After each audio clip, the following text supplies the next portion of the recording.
এই ভিডিওটি আসলে সবার জন্য না, যারা বর্তমানে ক্লাস 9 এ পড়ে বা 10 এ পড়ে কিংবা যারা এসএসসি পরীক্ষা দিবে। মূলত এই ৩ টা ব্যাচের জন্য এই ভিডিওটা।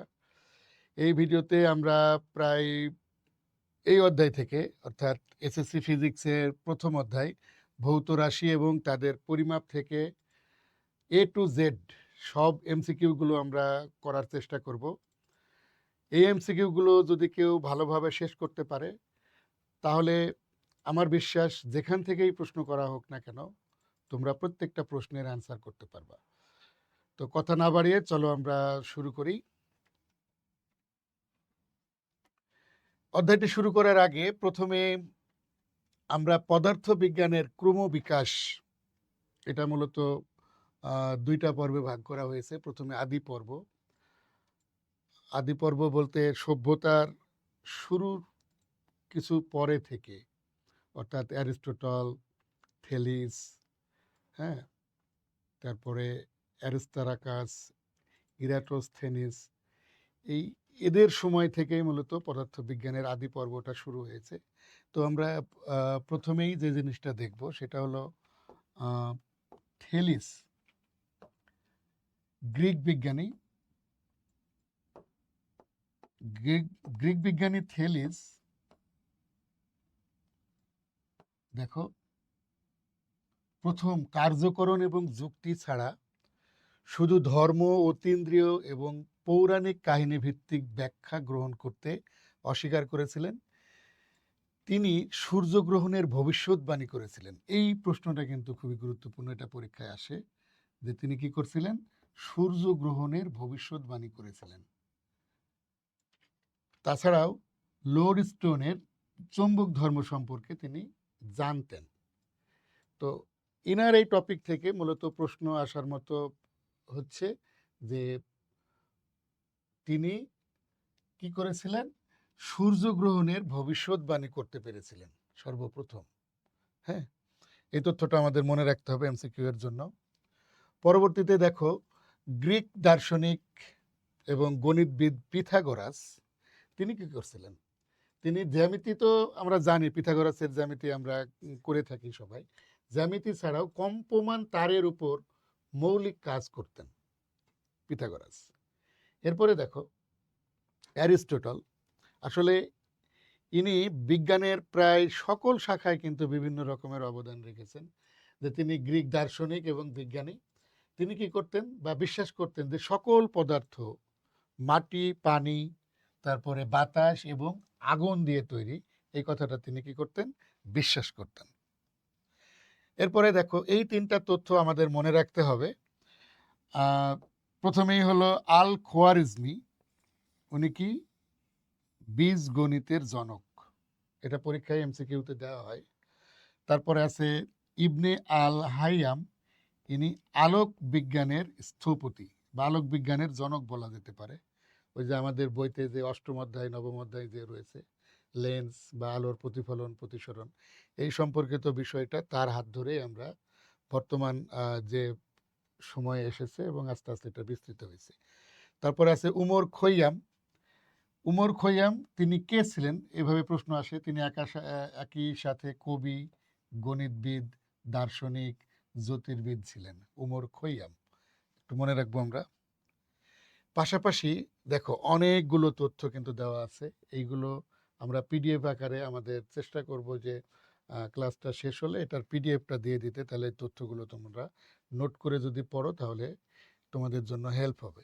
তারপর আমরা একটু পড়ি। দেখো, প্রথম কথাটা হচ্ছে যে অ্যারিস্টারাকাস প্রথম সূর্যকেন্দ্রিক সৌরজগতের ধারণা দিয়েছিলেন। অর্থাৎ অ্যারিস্টারাকাসের মাধ্যমেই আমরা জানতে পারি যে সৌরজগতের কেন্দ্রে রয়েছে সূর্য। ঠিক আছে? এরপরে দেখো, আর্কিমিডিস গোলীয় আয়নায় সূর্যরশ্মিকে কেন্দ্রীভূত করে দূর থেকে শত্রুর জাহাজে আগুন ধরিয়ে দিতে তিনি সক্ষম হয়েছিলেন। এই তথ্যটা আমরা মনে রাখবো এমসিকিউ এর জন্য। গ্রিক বিজ্ঞানী ইরাটোস্থিনিস সঠিকভাবে পৃথিবীর ব্যাসার্ধ মেপেছিলেন। এই তথ্যটা কিন্তু গুরুত্বপূর্ণ। পৃথিবীর ব্যাসার্ধ সঠিকভাবে বের করেছিলেন কে? তিনি হলেন ইরাটোস্থেনিস। আমরা ক্লাস 8-এ সম্ভবত এনার সম্পর্কে পড়েছি। তিনি মূলত মৌলিক সংখ্যা নির্ণয়ের জন্য একটা ছাঁকনি তৈরি করেছিলেন, একটা চার্ট তৈরি করেছিলেন।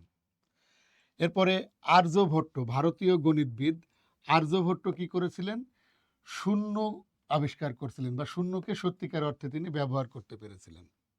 এরপরে 1543 সালে কোপার্নিকাস সূর্যকেন্দ্রিক একটা সৌরজগতের ব্যাখ্যা প্রদান করছিলেন। একটু খেয়াল করে দেখো, একটু আগে কিন্তু এটা আমরা পড়ছিলাম যে সূর্যকেন্দ্রিক সৌরজগতের ধারণা দিয়েছে অ্যারিস্টারাকাস সূর্যকেন্দ্রিক সৌরজগতের ধারণা দিয়েছিলেন, কিন্তু কোপার্নিকাস সূর্যকেন্দ্রিক একটি সৌরজগতের ব্যাখ্যা প্রদান করেছিলেন। গ্যালিলিও ছিলেন আবার আরেকটা তথ্য আছে দেখো, যে গ্যালিলিও ছিলেন সূর্যকেন্দ্রিক সৌরজগতের প্রবক্তা। এটার জন্য কিন্তু তাকে অনেক নিপীড়ন সহ্য করতে হয়েছে। তোমরা যারা গ্যালিলিওর জীবনী পড়েছো তারা হয়তো জানো। এই 3টা তথ্য কিন্তু তোমাদেরকে কনফ্লিক্ট করতে পারে। আমি একটু বলে রাখি, দাগাই দিই, দেখো এই 3টা তথ্য ভালো করে তোমাদের কিন্তু শিখতে হবে। এটা এটা কোপার্নিকাস, গ্যালিলিও এবং অ্যারিস্টারাকাস সবাই সূর্যকেন্দ্রিক যে ধারণা, কেউ ধারণা দিয়েছেন, কেউ এটার ব্যাখ্যা দিয়েছেন, কেউ এটা কি করেছেন, মানুষের সামনে এটা উপস্থাপন করেছেন, প্রবক্তা। পরবর্তীতে কি হয়েছে, 1687 সালে নিউটন বলবিদ্যার 3টি এবং মহাকর্ষ বলের সূত্র প্রকাশ করেন। নিউটনীয় যে বলবিদ্যা রয়েছে সেটার 3টা সূত্র এবং পাশাপাশি কি মহাকর্ষ সূত্র প্রদান করেছিলেন। কত সালে? 1687 সালে। কে করেছিলেন? নিউটন। তথ্যটা মনে রাখতে হবে। এরপর বিজ্ঞানী নিউটন এবং লিবনিজ দুইজন বিজ্ঞানী মিলে একত্রে গণিতের একটা নতুন শাখা আবিষ্কার করছিলেন। এই শাখাটার নাম হলো ক্যালকুলাস। এদের ইন্টারমিডিয়েটে উঠলে তোমরা এই অঙ্ক কিন্তু পাবা, ক্যালকুলাস। তাহলে ক্যালকুলাস আবিষ্কার করেছিলেন দুইজন বিজ্ঞানী নিউটন এবং লিবনিজ। ঠিক আছে। এরপর অষ্টাদশ শতাব্দীর আগে তাপকে ভরহীন এক ধরনের তরল হিসেবে বিবেচনা করা হতো। এই তথ্যটা আমরা মনে রাখবো যে অষ্টাদশ শতাব্দীর পূর্ব পর্যন্ত তাপকে ভরহীন এক ধরনের তরল হিসেবে চিন্তা করা হতো। এরপর 1778 সালে কি হয়েছিল? কুলম্ব বৈদ্যুতিক চার্জের ভিতরের বলের সূত্র আবিষ্কার করছিলেন, যেটা আমরা অলরেডি জানি। হয়তো অনেকেরই মনে আছে যে এফ সমান K into Q1 Q2 by R square. Okay. এরপর 1798 সালে কাউন্ট রামফোর্ড দেখান যে তাপ হলো এক ধরনের শক্তি এবং যান্ত্রিক শক্তিকে তাপ শক্তিতে রূপান্তর করা যায়। এই নামটা কিন্তু আমরা মনে রাখবো, কাউন্ট রামফোর্ড। তিনিই প্রথম দেখান যে তাপ হলো এক ধরনের শক্তি, অর্থাৎ একটু আগে যে তাপকে ভরহীন এক ধরনের তরল হিসেবে চিন্তা করা হয়েছিল, এই তথ্যটা কিন্তু বিলুপ্ত হয় এবং নতুন একটা বিষয় সামনে আসে সবার, যেটা বর্তমানে কিন্তু আমরা এটাই জানি যে তাপ এক ধরনের শক্তি এবং একে যান্ত্রিক শক্তিকে তাপ শক্তিতে রূপান্তর করা যায়। এরপরে দেখো 1800 সালে বিজ্ঞানী ভোল্টা বৈদ্যুতিক ব্যাটারি আবিষ্কার করেন। খেয়াল রাখবো, বিজ্ঞানী ভোল্টা কি করেন? বৈদ্যুতিক ব্যাটারি আবিষ্কার করেন। ঠিক আছে। তারপরে 1801 সালে বিজ্ঞানী ইয়ং পরীক্ষার মাধ্যমে আলোর তরঙ্গ ধর্ম প্রমাণ করেন। আলোর যে তরঙ্গ ধর্ম রয়েছে সেটি তিনি প্রমাণ করেন। 1803 সালে জন ডাল্টন পারমাণবিক তত্ত্ব প্রদান করেন, এটা আমরা সবাই জানি। 1820 সালে অরস্টেড দেখান যে বিদ্যুৎ প্রবাহ দিয়ে চুম্বক তৈরি করা যায়। বিদ্যুৎ প্রবাহ দিয়ে চুম্বক তৈরি করা যায়। আমরা বর্তমানে কিন্তু এটা জানি যে একটি লোহার দণ্ডকে যদি তার পেঁচিয়ে নিয়ে এর দুই প্রান্ত একটি ব্যাটারির সঙ্গে বা বিদ্যুতের সঙ্গে আমরা কানেক্ট করি, তাহলে ওই লোহার দণ্ডটি একটি অস্থায়ী চুম্বকে পরিণত হয়। এটি তিনি প্রমাণ করেন। পরবর্তীতে 1831 সালে ফ্যারাডে এবং হেনরি চুম্বক দিয়ে বিদ্যুৎ প্রবাহ করে দেখান।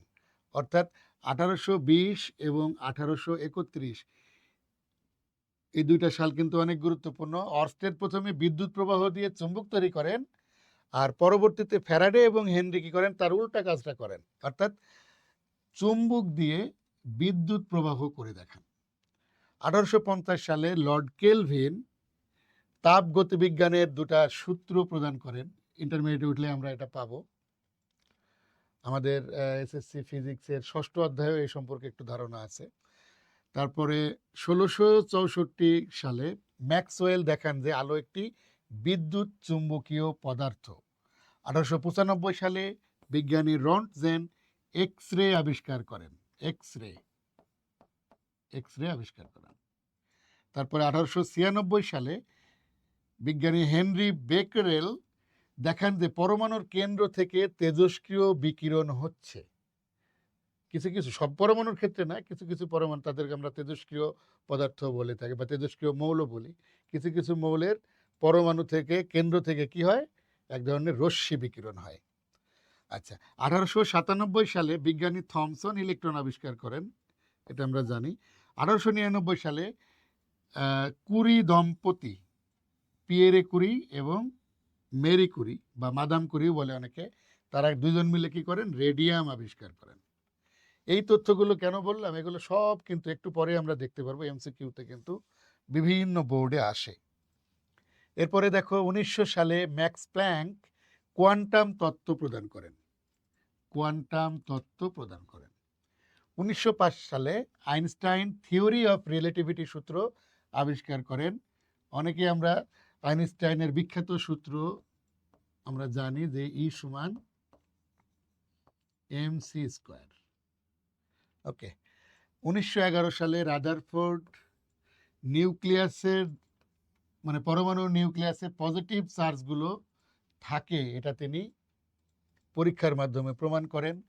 1924 সালে বিজ্ঞানী হাবল দেখিয়েছেন বিশ্ব ব্রহ্মাণ্ডের সব কিছু গ্যালাক্সি থেকে একে অন্য থেকে দূরে সরে যাচ্ছে, অর্থাৎ মহাবিশ্ব যে প্রতিনিয়ত সম্প্রসারিত হচ্ছে, এই তথ্যটা আমরা বিজ্ঞানী হাবলের মাধ্যমে জানতে পারি।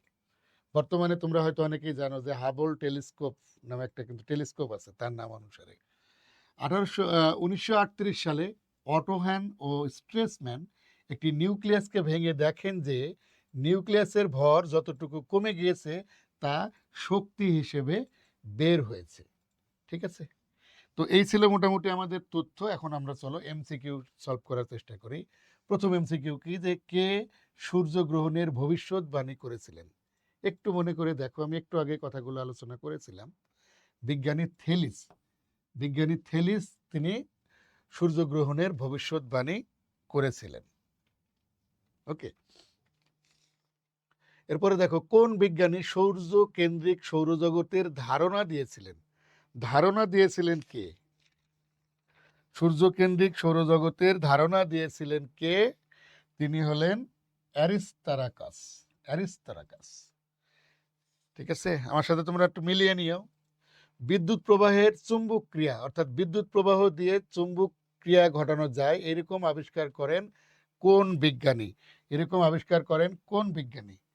বিদ্যুৎ প্রবাহ দিয়ে চুম্বক তৈরি করেন অর্স্টেড। নেক্সট, বিকিরণ সংক্রান্ত কোয়ান্টাম সংখ্যায়ন তত্ত্বের সঠিক গাণিতিক ব্যাখ্যা প্রদান করেন একজন বাঙালি বিজ্ঞানী। একটু দেখেই বলো তো বাঙালি বিজ্ঞানীটা কে হতে পারেন? অবশ্যই সত্যেন্দ্রনাথ বসু। কোয়ান্টাম তত্ত্ব আবিষ্কার করে কে? এটা আমরা সবাই পারবো, এটি হলো ম্যাক্স প্ল্যাঙ্ক। নেক্সট, কোন সূত্রের সাহায্যে বস্তুর ভরকে শক্তিতে রূপান্তর করা সম্ভব? একটু আগে আমি এটা বলছিলাম, একজন বিখ্যাত বিজ্ঞানী, আমরা সবাই তার নাম জানি, বিজ্ঞানী আইনস্টাইন। E সমান mc স্কয়ার। বস্তুর ভরকে শক্তিতে রূপান্তর করা সম্ভব, অর্থাৎ অ্যান্সার হচ্ছে সি নাম্বার। নেক্সট, রেডিয়ামের আবিষ্কারক কে? একটু আগে দেখো বলছিলাম যে কুরি দম্পতি, পিয়েরে কুরি, মাদাম কুরি বা মেরি কুরি। তো মেরি কুরির নাম এখানে নাই যেহেতু, তাহলে অ্যান্সার হবে পিয়েরে কুরি। পরের প্রশ্ন যাই, কোয়ান্টাম তত্ত্ব কে প্রদান করেন? অলরেডি এই প্রশ্নটা আমরা করেছি, এটি হলো ম্যাক্স প্ল্যাঙ্ক কোয়ান্টাম তত্ত্ব প্রদান করেন। বোজন কণা কার নাম থেকে এসেছে? বোজন কণা, এটা অনেক গুরুত্বপূর্ণ প্রশ্ন। বোজন কণা এসেছে সত্যেন্দ্রনাথ বসুর নাম থেকে, ঠিক আছে, ওই বসু থেকে বোসন কণা। আইনস্টাইন নাকি তার এই আবিষ্কারের ক্ষেত্রে অনেক গুরুত্বপূর্ণ ভূমিকা পালন করেছিলেন। তোমরা চাইলে নেটে সার্চ দিয়ে বিষয়টা আরেকটু ক্লিয়ারলি দেখতে পারো। ওকে, তো কোন বিজ্ঞানী প্রতি পদার্থের অস্তিত্ব ঘোষণা করেন? ইনি হলেন বিজ্ঞানী ডিরাক, প্রতি পদার্থের অস্তিত্ব ঘোষণা করেন।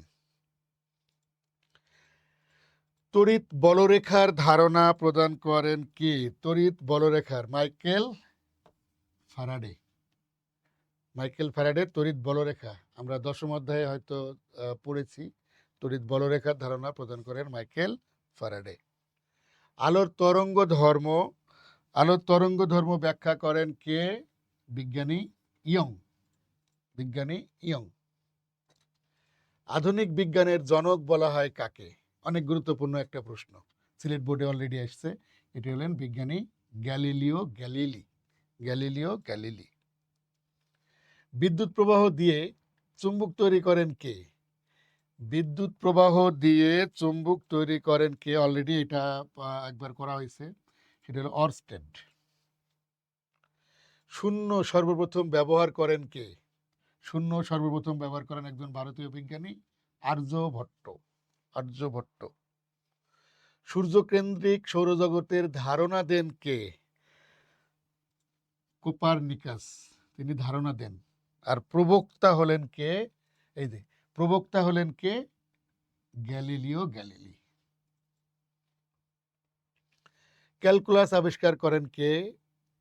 লিবনিজ ও নিউটন। কার নাম আছে এখানে? নিউটন, ঠিক আছে। আমি যেগুলো প্রথমে পড়াইছি না, ওইগুলো তোমরা যদি ভালো করে পড়ো তাহলে এই জাতীয় সব প্রশ্নের অ্যান্সার তোমরা করতে পারবা।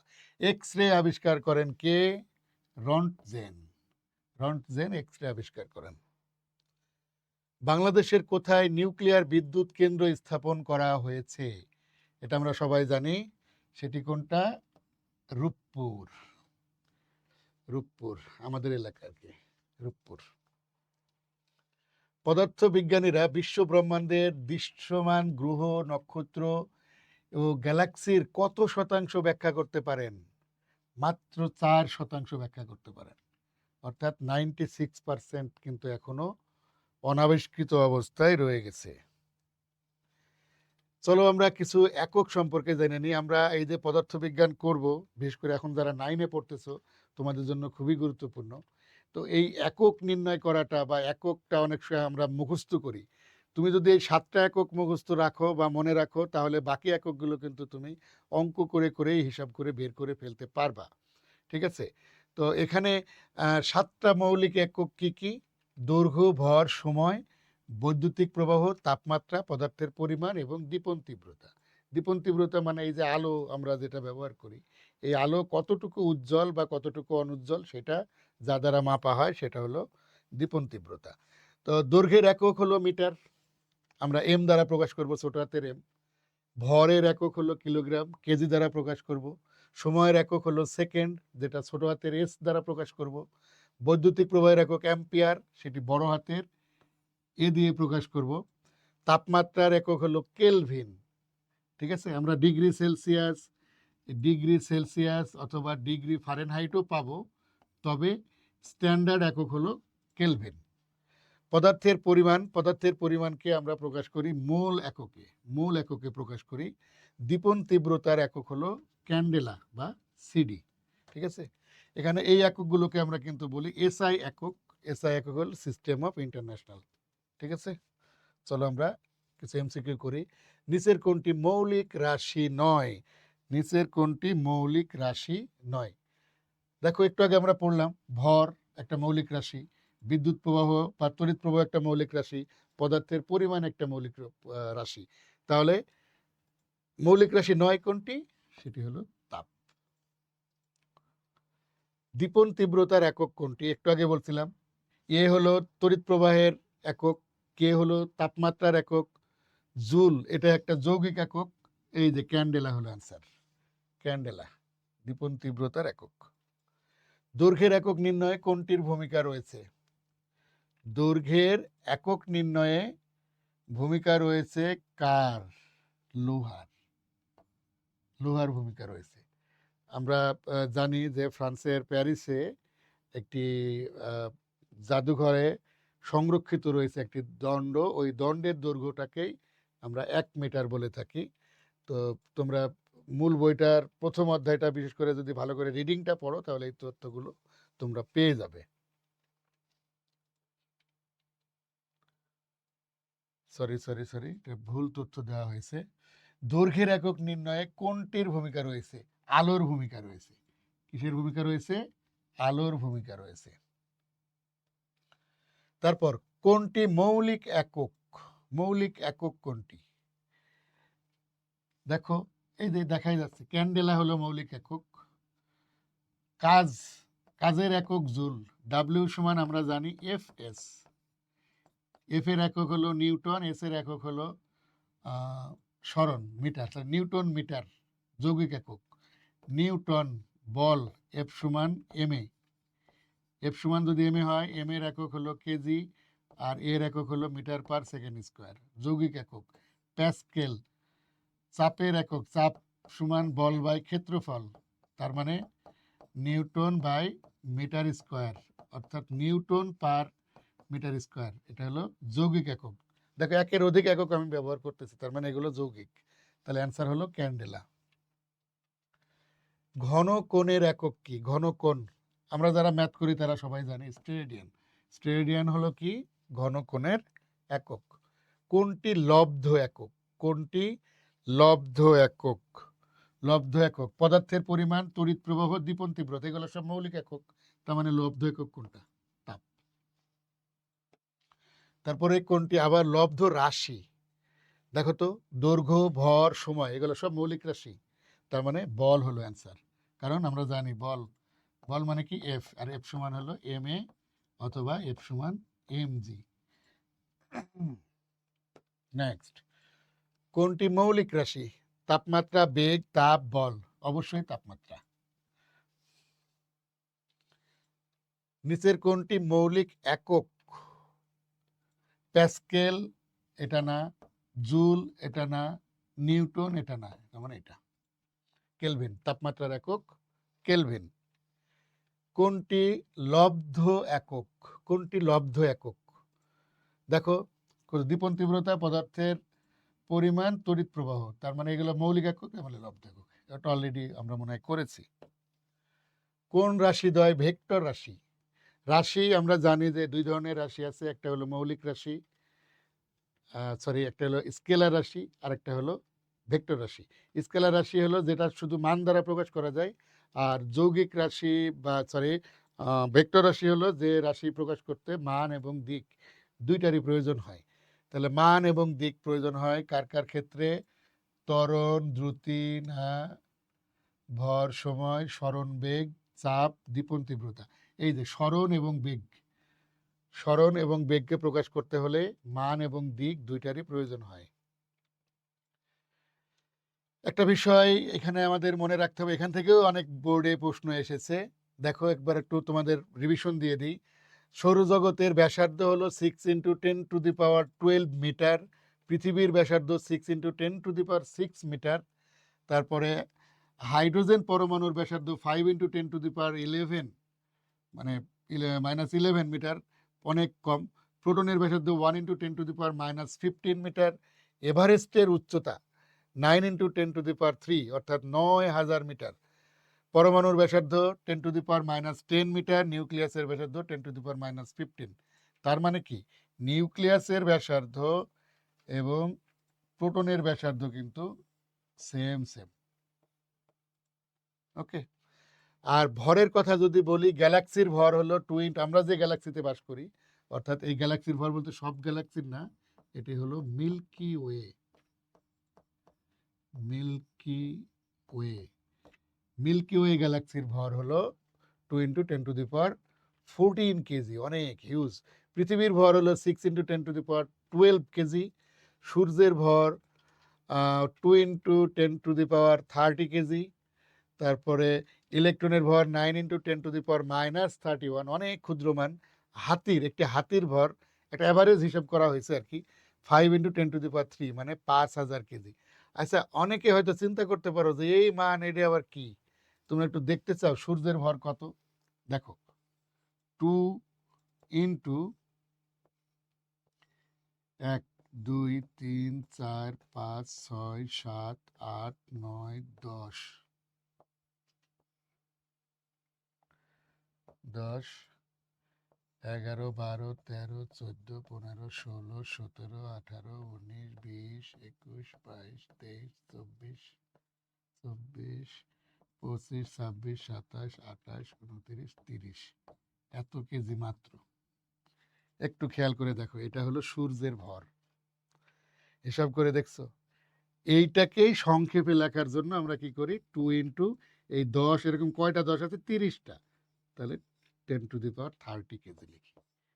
ঠিক আছে, এই মানটা হিউজ, অনেক বড় মান। হ্যাঁ, নেক্সট কি বলা হচ্ছে, পৃথিবীর ব্যাসার্ধ অলরেডি দেওয়াই আছে, অ্যান্সারটা 6 × 10⁻6 মিটার।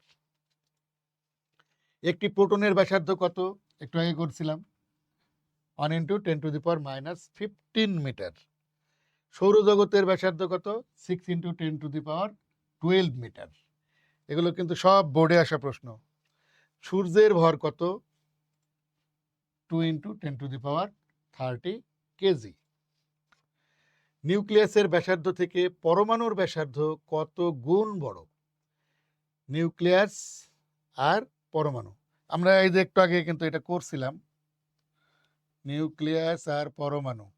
এই যে নিউক্লিয়াসের ব্যাসার্ধ কত? 10⁻−15, আর পরমাণু হলো 10⁻−10। তার মানে পার্থক্য কত? 10⁵। 10⁵ মানে 100,000, তার মানে 1 লক্ষ। 1 লক্ষ। দেখি তো অপশনে কি আছে। এই যে নিউক্লিয়াসের ব্যাসার্ধ থেকে পরমাণুর ব্যাসার্ধ কত গুণ বড়? 1 লক্ষ গুণ বড়। ঠিক আছে, অর্থাৎ মাইনাসের পরিমাণ যত কম, সেটার মান তত বেশি। দেখো, এই মানটা আমাদের পরীক্ষায় দিলেও দিতে পারে, তোমাদের সুবিধার্থে আমি এখানে দিয়ে রাখছি যে আলোর বেগ, আমরা জানি যে আলোর বেগ হলো 3 × 10⁸। এটাকে আমরা সহজে লেখার জন্য লিখি, কিন্তু অ্যাকচুয়াল হলো, দেখো 2,99,000 কত? 2 লক্ষ তো না, 11 শতক, হাজার, অযুত, লক্ষ, নিযুত, কোটি, তারপরে 29,97,92,458 মিটার পার সেকেন্ড। এটাকে আমরা লিখি 3 × 10⁸, বা সেকেন্ডে কত? 3 লক্ষ কিলোমিটার। 3 লক্ষ কিলোমিটার পার সেকেন্ড। ওকে, প্ল্যাঙ্ক ধ্রুবকের মান এইচ দ্বারা প্রকাশ করা হয়, আমরা মানটা জানি। অ্যাকচুয়াল মান আমরা ব্যবহার করি কত? 6.626 × 10⁻−34, কিন্তু অ্যাকচুয়াল মানটা কিন্তু এটা 626 এর পরেও আরও কিছু ডিজিট আছে, এটা আমরা ব্যবহার করি না। এগুলো কিন্তু ধ্রুবক, কনস্ট্যান্ট, এর সারা পৃথিবীব্যাপী এই মানটাই কিন্তু পরিচিত। হ্যাঁ, তারপরে ইলেকট্রনের চার্জের মান আমরা জানি কত? ইলেকট্রনের চার্জ হলো -1.6 × 10⁻−19 কুলম্ব, কিন্তু এখানে দেখো অ্যাকচুয়ালটা দেওয়া হয়েছে। তারপরে বোল্টজম্যান ধ্রুবকের মান আমরা জানি 1.38, আমরা ব্যবহার করি 1.38 ইন্টু, এভাবে লিখি যে 1.38 × 10⁻−23, কিন্তু এখানে অ্যাকচুয়ালটা হলো 1.380649, এটা ব্যবহার করতে হবে। অ্যাভোগাড্রো সংখ্যা আমরা ব্যবহার করি 023 10⁻23, কিন্তু অ্যাকচুয়ালটা দেখো 6.022140076 ইন্টু 10⁻23। তারপরে বিকিরণ তীব্রতা, এটা হলো 683, এটা পরীক্ষায় কিন্তু আসে, 683 লুমেন্স পার ওয়াট। তারপরে সিজিয়াম 133 পরমাণুর স্পন্দনটাকে আমরা কত হার্টজে প্রকাশ করি? একক, দশক, শতক, হাজার, অযুত, লক্ষ, নিযুত, কোটি। 919,26,31,770 হার্টজ। এই মানগুলো কিন্তু আমাদের একটু খেয়াল রাখতে হবে। এমসিকিউ কোথায় থেকে দেয় এটা বলা কিন্তু খুব কঠিন। চলো, প্ল্যাঙ্ক ধ্রুবকের এইচ এর একক কোনটি? প্ল্যাঙ্ক ধ্রুবক আমরা যারা এসএসসি কেমিস্ট্রিতে তৃতীয় অধ্যায়ের বোরের অঙ্ক করছে, দেখো এটার সূত্রটা কি? NH/2π। তাহলে এখানে দেখো পায়ের কোনো একক নাই, এন এর কোনো একক নাই, তার মানে এই এইচ এর একক যা, এম ভি আর এর একক তাই। তাহলে এম এর একক কি? কেজি। ভি এর একক হলো মিটার পার সেকেন্ড, আর আর এর একক হলো মিটার। অর্থাৎ এককগুলোকে যদি এক জায়গায় করি তাহলে KG metre square per second পাই। এটাকে আমরা সংক্ষেপে বলি জুল সেকেন্ড। ঠিক আছে? তাহলে প্ল্যাঙ্ক ধ্রুবককে আমরা এরকম দুইটা একক দ্বারা বুঝাইতে পারি। তাহলে আমাদের এখানে কোনটা দেওয়া আছে? অপশন দেখো, অপশন দেওয়া আছে জুল সেকেন্ড, এটা হলো অ্যান্সার। ঠিক আছে, নেক্সট। এই মানগুলো কিন্তু এখান থেকে পরীক্ষায় প্রত্যেকবার প্রশ্ন আসে, প্রত্যেকবার প্রশ্ন কিন্তু এখান থেকে দেওয়া হয়। যখন আমরা বড় মান ব্যবহার করব, অর্থাৎ ডেকা, হেক্টো, কিলো, মেগা, গিগা, টেরা, পেটা, এক্সা, এটা আমরা এভাবে ব্যবহার করব। আর ছোট মানের জন্য এই যে ডেসি, সেন্টি, মিলি, মাইক্রো, ন্যানো, পিকো, ফেমটো, এটো, এইগুলো ব্যবহার করব। ঠিক আছে, এই মানগুলো কিন্তু আমাদের মনে রাখতে হবে। এখানে একটু ভুল হয়েছে, এটা হবে -1। ওকে, তো একটু খেয়াল করলে আমরা দেখব, দেখো এই যে ডেকামিটার, হেক্টোমিটার, কিলোমিটার, এগুলো কিন্তু ছোট হাতের অক্ষর দ্বারা প্রকাশ করা হয়েছে, কিন্তু 1000-এর বড় যখন হয়ে গেছে সবগুলোকে দেখো ক্যাপিটাল লেটারে প্রকাশ করা হয়েছে, মেগা, গিগা, টেরা, পেটা, এক্সা। ঠিক আছে, আর এখানে দেখো ছোট মানের যেগুলো ছোট মান প্রত্যেকটাকে ছোট ছোট মানে ছোট হাতের অক্ষর দ্বারা প্রকাশ করা হয়েছে। ওকে, চলো আমরা একটু ব্যবহার করি। 1 পিকোমিটার সমান কত সেন্টিমিটার? 1 পিকোমিটার সমান কত সেন্টিমিটার? দেখো তো, একটু আগে আমরা দেখলাম কি 1 পিকোমিটার, এই যে এটা 10⁻12। 10⁻12 কে যদি আমরা সেন্টিমিটারে প্রকাশ করি তাহলে সেন্টিমিটার মানে কি 10⁻²। তাহলে পিকোমিটারকে যখন আমরা সেন্টিমিটারে প্রকাশ করব তখন কি করতে হবে বলো? তখন কি করতে হবে?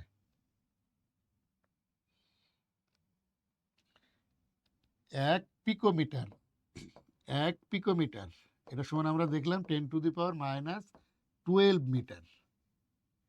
ঠিক আছে, তাহলে মিটারকে যদি আমরা সেন্টিমিটার করি তাহলে কি করতে হয়? 1 মিটার সমান কত? 100 সেন্টিমিটার না? তাহলে মিটারকে যদি সেন্টিমিটার দ্বারা প্রকাশ করতে হয় তাহলে আমাকে কি করতে হবে? 100 দ্বারা এটাকে ভাগ দিতে হবে, তাহলে সেন্টিমিটার হয়ে গেল। সরি, সেন্টিমিটার ভাগ দিতে হবে না, গুণ দিতে হবে, 100 গুণ দিতে হবে। তাহলে 100 গুণ দিলে সেটা এখন হয়ে যাবে সেন্টিমিটার, কারণ 1 মিটার সমান 100 সেন্টিমিটার। তাহলে দেখো 10⁻12 এই 100কে আমরা লিখতে পারি কি 10⁻2। তাহলে দেখো এখানে যেহেতু দুইটার বেজ 1, তাহলে পাওয়ারগুলো যোগ হয়ে যাবে, কারণ মাঝখানে গুণ চিহ্ন দেওয়া আছে। তাহলে দেখো রেজাল্টটা কি হয়, -10। এটা হলো অ্যান্সার। আশা করি বিষয়টা সবাই বুঝেছো। নেক্সট, কোনটি সবচাইতে ছোট একক? দেখো তো আমরা যে লিস্টটা পড়লাম সবচাইতে ছোট একক কোনটা? এটো, ফেমটো, পিকো, ন্যানো, পিকো, ফেমটো, এটো। আমাদের এখানে কি দেওয়া আছে? ফেমটো, পিকো, ন্যানো, মাইক্রো। তার মানে এটো তো নাই, তাহলে এটোর আগে কি? Femto, FM. ঠিক আছে না? হ্যাঁ ফেমটো। ওকে, নেক্সট। এককের গুণিতক বা উপগুণিতকের ক্ষেত্রে নিচের কোন সম্পর্কটি সঠিক? আমরা কি পড়ছিলাম মনে আছে? মেগা, গিগা, টেরা, পেটা, এক্সা। অর্থাৎ যত আমরা নিচের দিকে যাব আস্তে আস্তে মান বাড়তেছে। তাহলে টেরা অবশ্যই গিগার চাইতে বড়, গিগার চাইতে টেরা বড়, তাহলে এটা হলো অ্যান্সার। কারণ এখানে কি বলছে গিগা টেরা চাইতে বড়, এটা ভুল। তারপরে বলছে টেরা মেগার চাইতে ছোট, এটাও ভুল। এক্সা অ্যাটোর চাইতে ছোট, এটাও ভুল। অ্যাটো তো অনেক ছোট। ওকে, দেখো এরপরে কি বলতেছে, এক পিকোমিটার সমান কত এটোমিটার? পিকোমিটার, পিকোমিটার এইটা আর এটোমিটার, এটা ডিফারেন্স কত দেখো তো, কত হবে?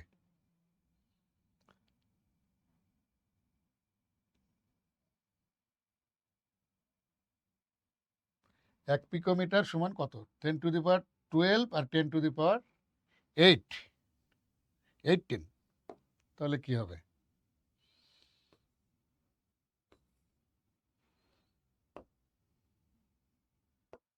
কিন্তু অ্যান্সার দেওয়াই আছে। এটা হলো কত? 10⁶। কিন্তু এটা কিভাবে হলো 10⁶? তাহলে এক পিকোমিটার সমান আমরা কি জানি? 10⁻12 এত মিটার। আর এক এটোমিটার সমান 10⁻18 মিটার। ওকে, তাহলে বিষয়টা কি দাঁড়াচ্ছে? তাহলে এক পিকোমিটারকে, এক পিকোমিটার হলো 10⁻12 মিটার। তাহলে এইটাকে যদি আমরা কি করি, এটোমিটারে প্রকাশ করতে চাই, তাহলে আমাকে গুণ করতে হবে কত দিয়ে? মানে গুণ তো না, ছোট মান যেহেতু, বড় মানকে ছোট মান প্রকাশ করতে, তাহলে ভাগ করতে হবে। ভাগ করতে হবে কত দিয়ে? 10⁻18 মিটার এত। তাহলে হয়ে যাবে এখন এটোমিটার।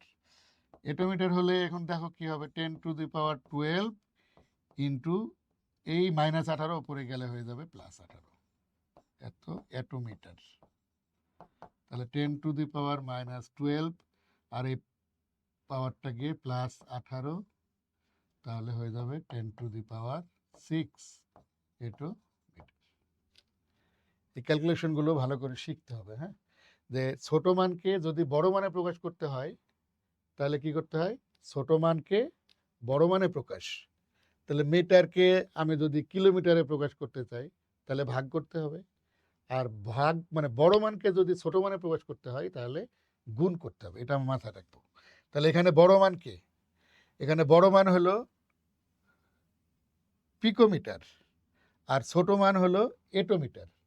এই কারণে ছোট মানে প্রকাশ করার জন্য আমরা কি করতেছি? গুণ করতেছি। কি বলে? ভাগ করতেছি, ভাগ করতেছি। 1 ন্যানো সেকেন্ড সমান কত সেকেন্ড? 1 ন্যানো সেকেন্ড দেওয়াই আছে 10⁻৯ সেকেন্ড। এই যে কনফার্ম হয়ে নাও, ন্যানো সেকেন্ড।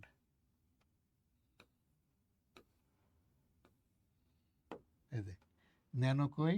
এই যে ন্যানো, 10⁻৯।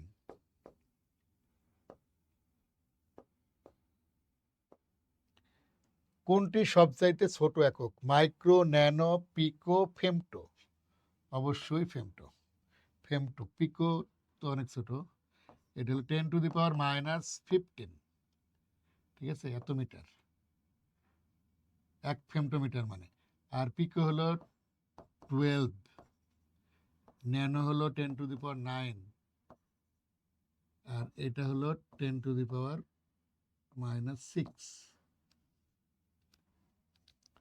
নেক্সট, 10 ফেমটোমিটার সমান কত মিটার? ফেমটোমিটার, একটু আগে আমরা কি দেখলাম? 1 FM সমান হলো 10⁻⁻15 মিটার।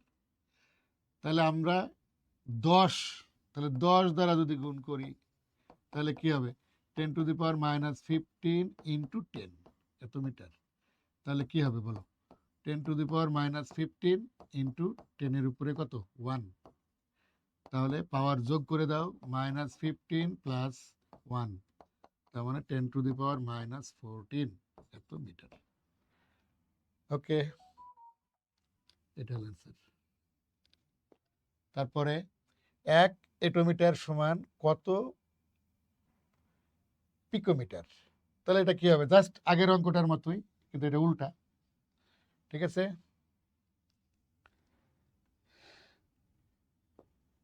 আচ্ছা এখন দেখো মাত্রা। এই মাত্রা নির্ণয়ের সময় আমরা তিনটা জিনিস জানবো, যে দৈর্ঘ্যের মাত্রা। দেখো তো দৈর্ঘ্যের ইংরেজি কি? লেন্থ না? লেন্থ। এই লেন্থ থেকে দৈর্ঘ্যের মাত্রা হলো এল। তারপরে সময়ের মাত্রা হলো, সময়ের ইংরেজি কি? টাইম। তাহলে সময়ের মাত্রা হলো টি। তারপরে হলো ভরের ইংরেজি হলো মাছ, এজন্য এর মাত্রা হলো এম। তো এইগুলো দিয়ে মূলত মাত্রা, আরো মাত্রা আছে কিন্তু আমাদের 9-10 বইতে এই তিনটা দিয়েই সকল একক প্রকাশ করা যায়। ঠিক আছে, তো এখানে যেটা বলতেছে ভি সমান ইউ প্লাস এটি সমীকরণে এটি এর মাত্রা কত? ওকে, তাহলে এ সমান কি?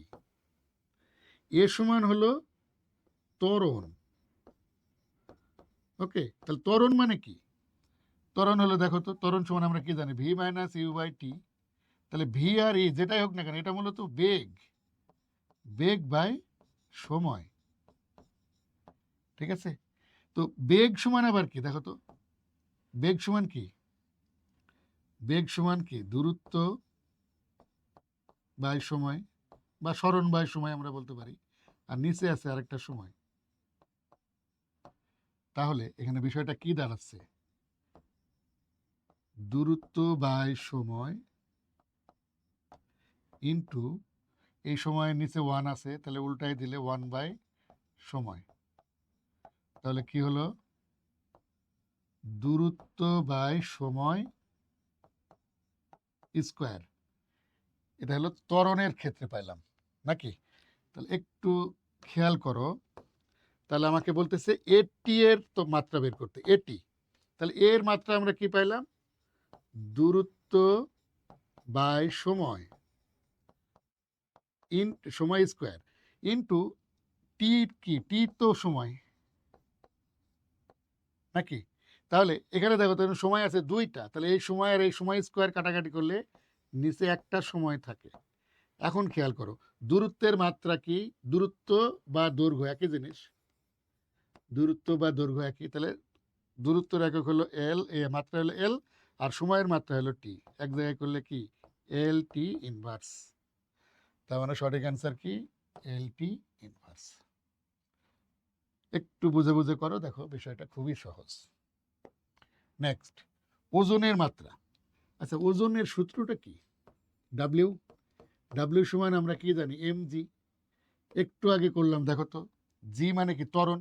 অভিকর্ষ ত্বরণ হোক আর এমনি সাধারণ ত্বরণ হোক, ত্বরণ তো। তাহলে ত্বরণের মাত্রা আমরা কি পেয়েছিলাম? এটা দূরত্ব বাই সময় স্কোয়ার। তাহলে আমরা এখানে এম মানে কি? ভর। তাহলে ভর গুণ আমরা এখানে কি লিখব? দূরত্ব বাই সময় স্কোয়ার। তাহলে দেখো দূরত্ব, ভরের মাত্রা হলো এম, দূরত্বের মাত্রা হলো এল, সময় স্কোয়ার তার মানে টি স্কোয়ার। এখন এক জায়গায় করো, উপরে হলো এম এল, নিচে হলো টি স্কোয়ার। দেখো এম এল আর টি উপরে গেলে ইনভার্স 2। দেখো এই যে অ্যান্সার। একটু বুঝে বুঝে করো তাহলেই হবে।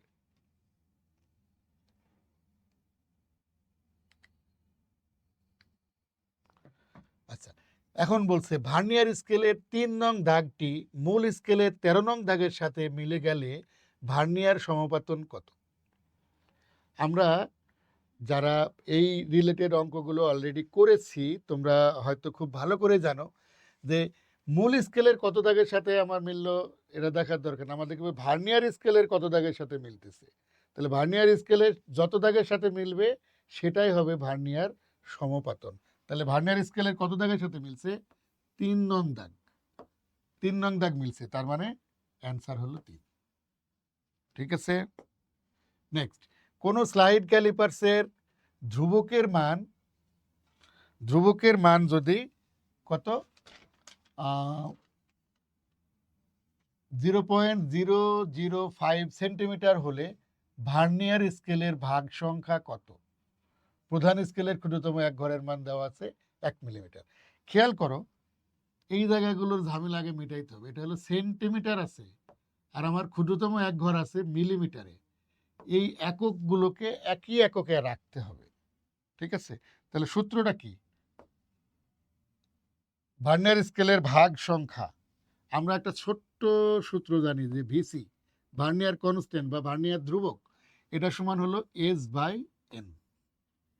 ঠিক আছে, তাহলে প্রধান স্কেলের ক্ষুদ্রতম এক ঘরের মান, এটা আমরা জানি S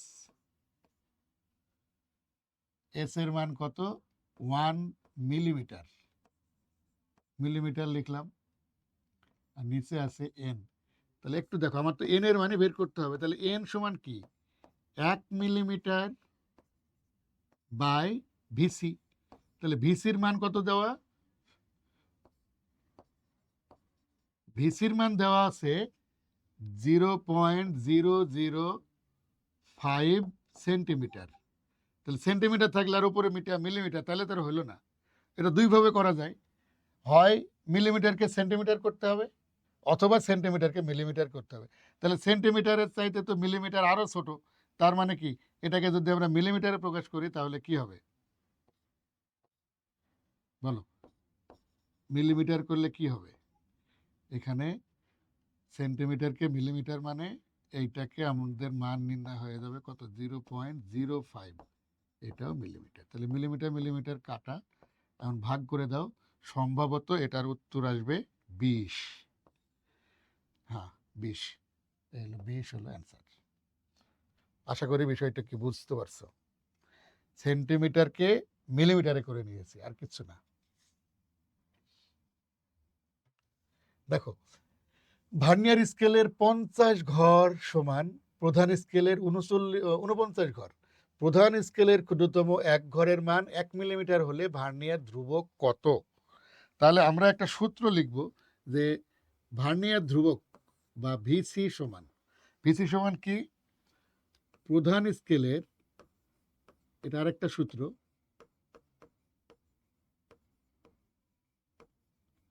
প্রধান স্কেলের ক্ষুদ্রতম এক ঘরের মান বিয়োগ ভার্নিয়ার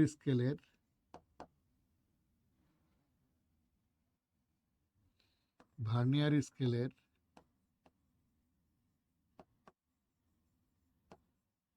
ক্ষুদ্রতম ঘর। ওকে, তাহলে এখন যদি আমরা হিসাব নিকাশ করি, তাহলে দেখো তো, প্রধান স্কেলের ক্ষুদ্রতম এক ঘরের মান কত দেওয়া আছে? 1 মিলিমিটার। ওকে, মাইনাস কি দেওয়া আছে? ভার্নিয়ার স্কেলের ক্ষুদ্রতম ঘর, কততম ক্ষুদ্রতম ঘর? ওই যে 50 ঘরের মান 49 ঘরের সমান, প্রধান স্কেলে 49 ঘরের সমান। তার মানে কি, এখানে আমরা কি করব?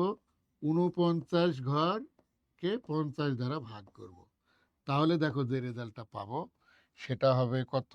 হিসাব করো, এটা পাবো হলো 0.02 মিলিমিটার। তারপর একটু চেক করে দেখি, 1 মাইনাস 49 ভাগ 50, 0.02 মিলিমিটার। ঠিক আছে, 0.02 মিলিমিটার। এখন আমাকে প্রশ্ন তো কি, মিলিমিটার তো নাই, সেন্টিমিটার করতে হবে। তাহলে সেন্টিমিটার, মিলিমিটারকে সেন্টিমিটার করবো কেমনে? সেন্টিমিটার তো বড় মান, তাহলে ভাগ করতে হবে।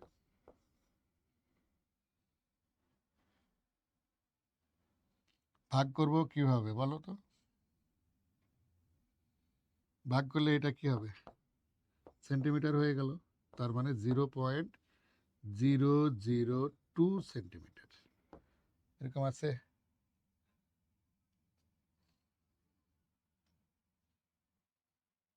এই যে 0.002 সেন্টিমিটার, এটা হলো অ্যান্সার। আশা করি বিষয়টা বুঝতে পেরেছ। পরের প্রশ্নে যাই। 2 মিলিমিটার পিস বিশিষ্ট স্ক্রুগজের ন্যূনাঙ্ক এত সেন্টিমিটার হলে বৃত্তাকার স্কেলের ভাগ সংখ্যা কত? বৃত্তাকার স্কেলের ভাগ সংখ্যা কত? তাহলে ছোট্ট একটা সূত্র আমরা জানি যে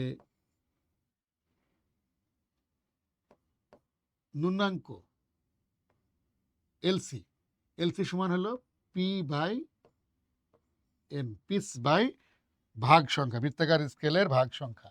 তো বৃত্তাকার স্কেলের ভাগ সংখ্যা কত বলছে? তাহলে আমাদের কি এন সমান কি লিখবো বলো তো? পি বাই এলসি না? এখন দেখো পি এর মান কত দেওয়া আছে? 2 মিলিমিটার। আর এলসি এর মান কত দেওয়া আছে? 0.002 সেন্টিমিটার। কিন্তু একটা মিলিমিটার আর এক সেন্টিমিটার তো হতে পারে না, তাই না? তাহলে মিলিমিটারে প্রকাশ করে নাও আরেকবার কার অঙ্ক মতো। তাহলে কি লিখবে এখানে? 0.02 মিলিমিটার। তাহলে মিলিমিটার মিলিমিটার কাটা। এখন যদি এটাকে ভাগ করি, ভাগ করব কিভাবে? 2 ভাগ 0.02, 2 ভাগ 0.02 কত হয়? 100। উত্তর হলো 100। কিন্তু 100 তো উত্তর নাই, 100 মানে কি? 10 স্কোয়ার। তাহলে এটা হলো অ্যান্সার।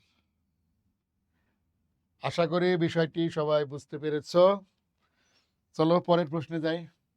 স্লাইড ক্যালিপার্সের সাহায্যে একটি দণ্ডের দৈর্ঘ্য নির্ণয়ের ক্ষেত্রে প্রধান স্কেল পার্ট এম, ভার্নিয়ার ধ্রুবক ভিসি, ভার্নিয়ার সমাপতন ভি হলে দণ্ডের দৈর্ঘ্য এল নির্ণয়ের সূত্র কি? এটা তো সবাই জানে। এল নির্ণয় সূত্র M plus V into V C, এটা। নেক্সট, রৈখিক স্কেল পার্ট 4 এবং বৃত্তাকার স্কেলের ভাগ সংখ্যা। ট্রাম্প কি করতে আসলো?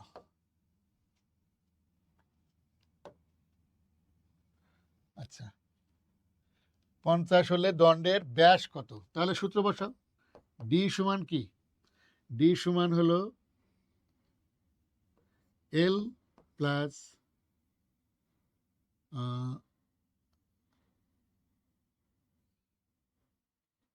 রৈখিক স্কেল পার্ট প্লাস বৃত্তাকার স্কেলের ভাগ সংখ্যা। সূত্রটা কি? সূত্রটা হলো L plus C into L C. তাহলে এখানে এল এর মান কত? 4 প্লাস সি এর মান কত? 50 ইন্টু এল সি লঘিষ্ঠ গণনের মান দেওয়া আছে 0.01। তাহলে একটু ক্যালকুলেশন করে দেখো, এটার উত্তর আসবে 4.5 millimetre. is the answer, 4.5 millimetre. Okay, next. D ব্যাস এবং এইচ উচ্চতা বিশিষ্ট কোন সিলিন্ডারের আয়তন নির্ণয়ের সূত্র। আচ্ছা, সিলিন্ডার না? এই হলো মনে করো একটা সিলিন্ডার। এই সিলিন্ডারের এইটা হলো ব্যাসার্ধ, আর এইটা হলো মনে করো এদের উচ্চতা। উচ্চতা, তাহলে সিলিন্ডারের উচ্চতা। তাহলে সূত্রটা কি? আমরা কি জানি সূত্রটা? সিলিন্ডারের উচ্চতা বলে না, বলছে কি আয়তন। আয়তন, তাহলে সিলিন্ডারের আয়তন নির্ণয়ের সূত্র একটু মনে করে দেখো তো। সিলিন্ডারের আয়তন নির্ণয়ের সূত্রটা কি হবে? আমরা জানি পাই আর স্কোয়ার এইচ।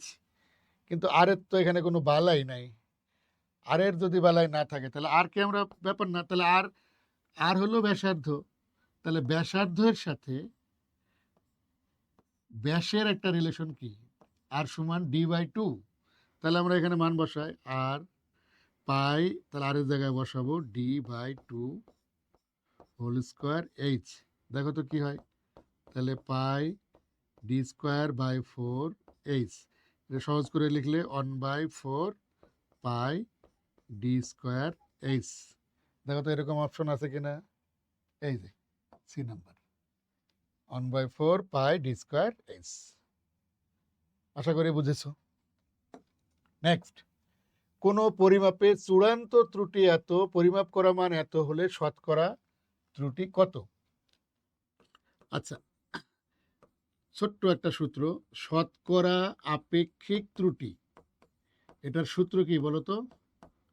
এটার সূত্র হলো চূড়ান্ত চূড়ান্ত ত্রুটি বাই পরিমাপকৃত মান। ওকে, তো চূড়ান্ত ত্রুটির মান কত বলো? 0.5 মিলিমিটার। ও ইন্টু শতকরা যেহেতু বলতে, তাহলে ইন্টু 100%।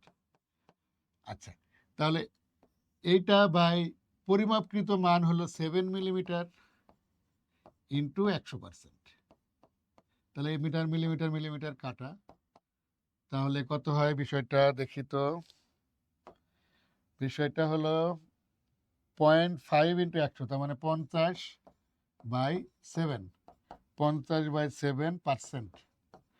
তাহলে 50/7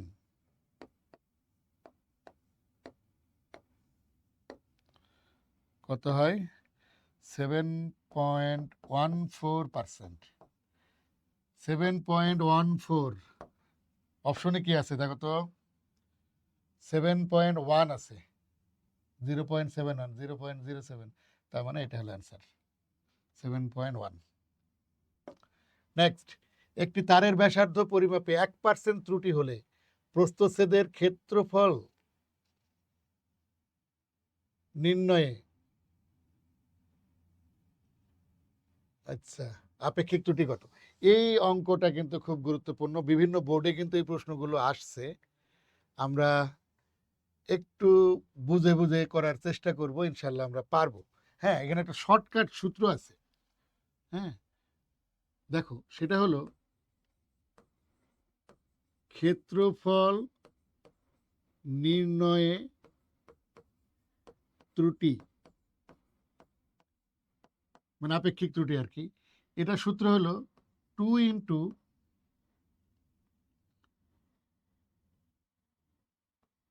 del R by R into 100%।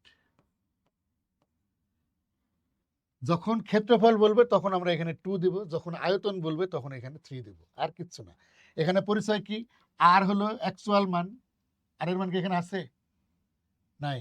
আচ্ছা, তাছাড়া আরেকটা সূত্র আছে, সরি এত কঠিন যাওয়া লাগবে না আমাদের।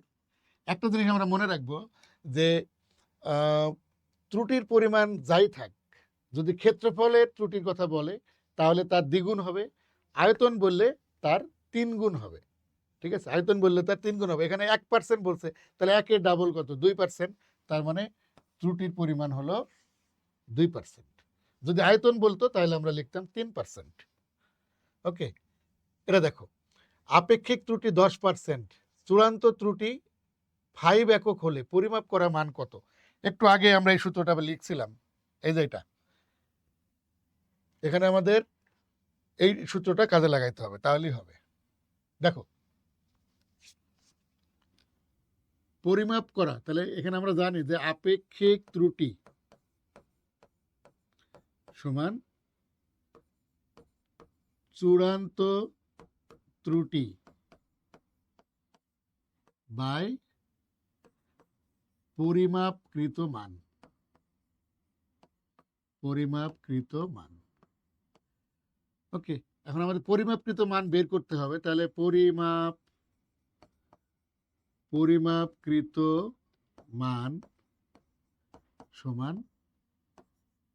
কি হবে বলো? চূড়ান্ত ত্রুটি বাই আপেক্ষিক ত্রুটি।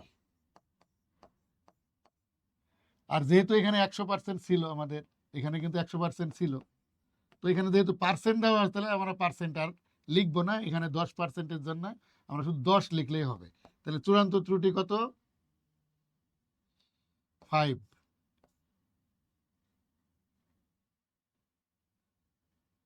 তাহলে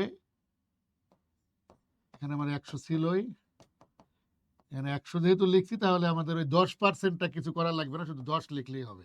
তাহলে 10 দিয়ে কাটাকাটি করলে 10, 5 10-এ 50, কই 50, এই যে 50, এটাই অ্যান্সার।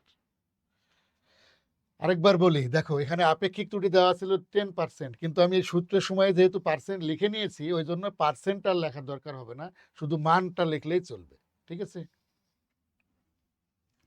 একটি গোলকের ব্যাসার্ধ, এই যে এটার কথা বলছিলাম, সূত্রটা হলো গোলকের ব্যাসার্ধ দেওয়া আছে আর সমান কত 5.3 পিকোমিটার প্লাস মাইনাস 0.1 একক। আয়তনের শতকরা ত্রুটি কত? তাহলে আয়তনের শতকরা ত্রুটি, যেহেতু আর এর মান দেওয়া আছে, আরেকবার আর এর মান দেওয়া ছিল না, ঠিক আছে? আয়তনের শতকরা ত্রুটি, তাহলে আয়তনের জন্য 3 into del R by R into 100%।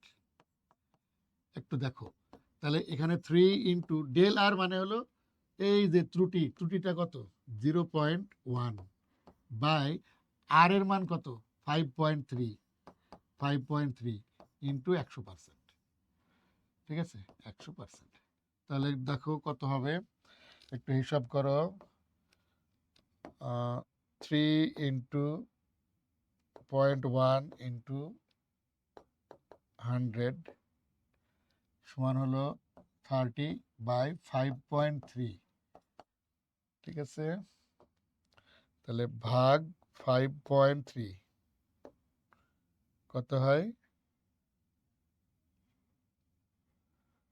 5.66%। এরকম কোনো তথ্য আছে 5.67। ওকে, 2 মিটার ব্যাসার্ধের গোলকের আয়তন কত মিটার কিউব? 2 মিটার ব্যাসার্ধের গোলকের আয়তন, আচ্ছা আমরা আয়তনের সূত্র, গোলকের আয়তন এর সূত্রটা কি? গোলকের আয়তন কি জানি বলো তো? গোলকের আয়তন এটা সূত্র আমরা জানি না, 4/3 পাই আর কিউব। এখন খালি মান বসাই দাও, 4/3 পায়ের মান হলো 3.1416 আর আর এর মান হলো 2, তার মানে 2 কিউব। তার মানে উপরে হলো কি 4 ইন্টু 3.1416 আর এটা হলো 8 আর নিচে হলো 3। তাহলে হিসাব করলে কত হয়? এখানে হলো 4 ইন্টু 3.1416 ইন্টু 8 আর নিচে হলো 3।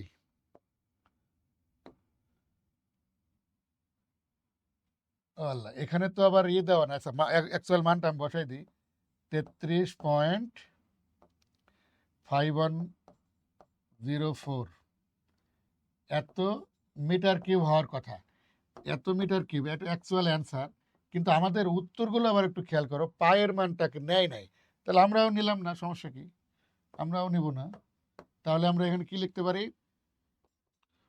এখান থেকে 4/3 পাই ইন্টু 8, তাহলে কত হয়?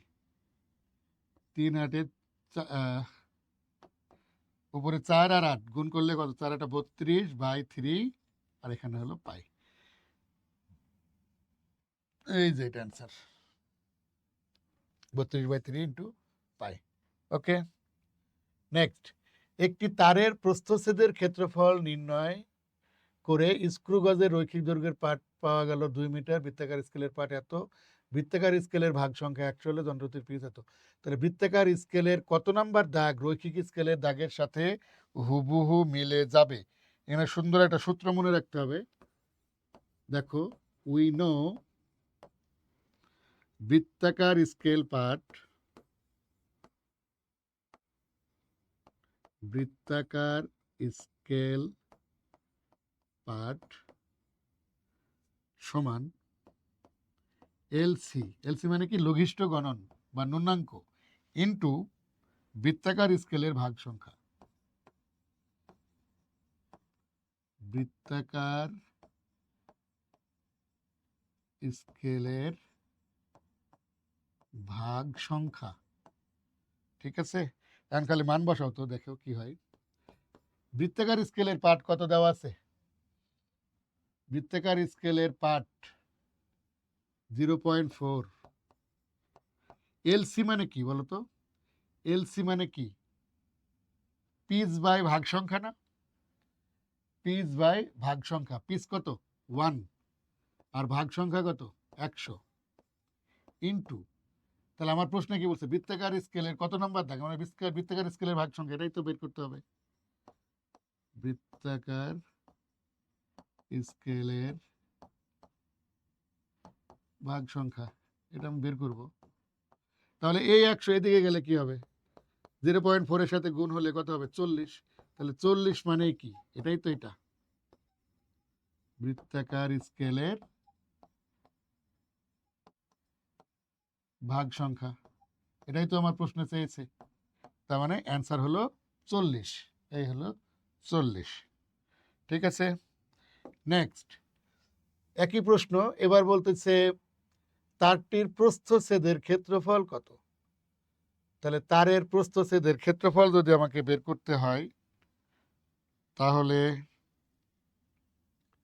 তারটির প্রস্থচ্ছেদের ক্ষেত্রফল, প্রস্থচ্ছেদের ক্ষেত্রফলের সূত্র কি? পাই আর স্কয়ার, তাই তো। এটা আমরা কিসের মান পাইলাম? রৈখিক স্কেল পার্ট, বৃত্তাকার স্কেলের পার্ট।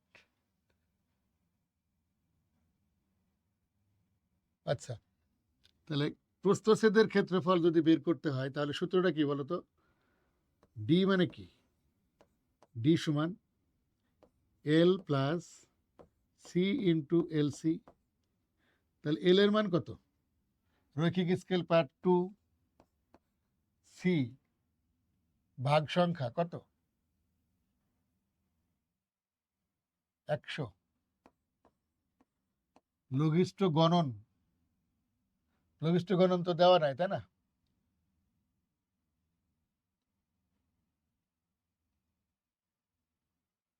ও, একটু আগে আমরা পাইছি না, এখানে কত পেয়েছি? এই যে 40 পেয়েছি, সরি। তাহলে আমরা এখানে লিখবো 40 ইন্টু এলসি। এলসি মানে লঘিষ্ঠ গণন, 1/100। 1/100 মানে কি? 0.01।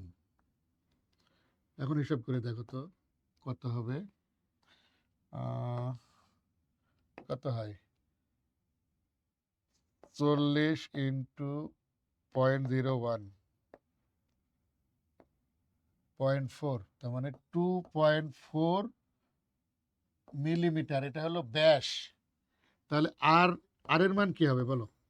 আর এর মান কি?